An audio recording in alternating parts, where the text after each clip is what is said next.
ఒక పక్క వాళ్ళు ఏదేదో శ్రద్ధగా వినరు అసలు. వీళ్ళందరూ ఒక పక్క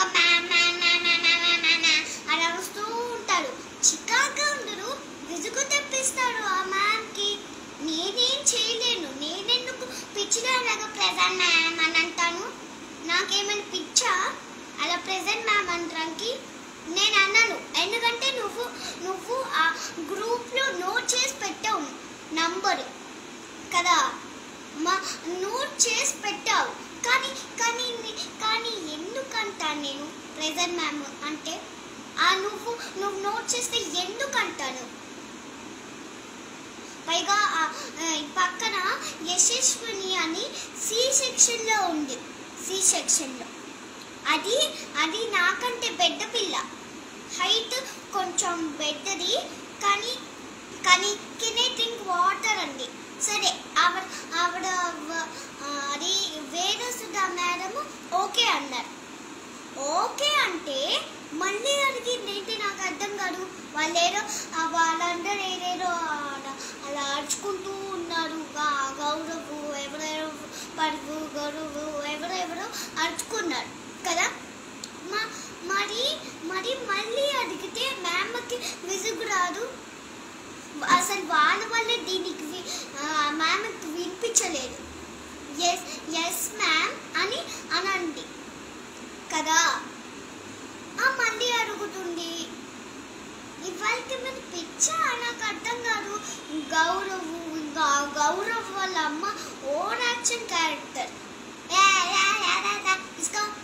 అని ఏదో ఒకదంటూ ఉంటుంది. ఈ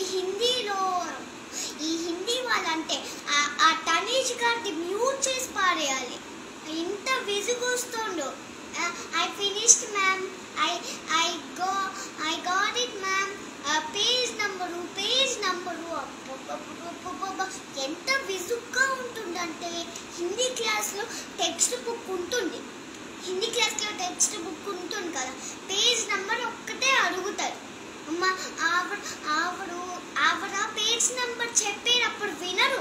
ఎటైతో చూసుకుంటూ, ఎటైతో ఆలోచించుకుంటూ, అటైతో హాల్ వైపు, షోకేస్ వైపు, అక్కడ ఫొటోస్ వైపు ఎక్కడెక్కడో చూసుకుంటారు కదా. అప్పుడు మళ్ళీ అడుగుతారు. పిచ్చి. పైగా చెప్పేటప్పుడు వినరు పేజ్ నెంబర్ కదా. మ్యూట్ చేసేయచ్చు కదా పోనీ.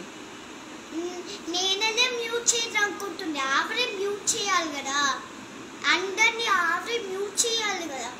నేను మ్యూట్ చేద్దామంటే నేను మ్యూట్ చేయడానికి ఉండదు. విసుగ్గా ఉంటుంది. అలా ఉంటే ఇలాంటి కాలం పిల్లలు నాకు ఇక్కడ దొరికారో తెలియదు. అసలు నన్నే బాగా విసిగిస్తున్నారు.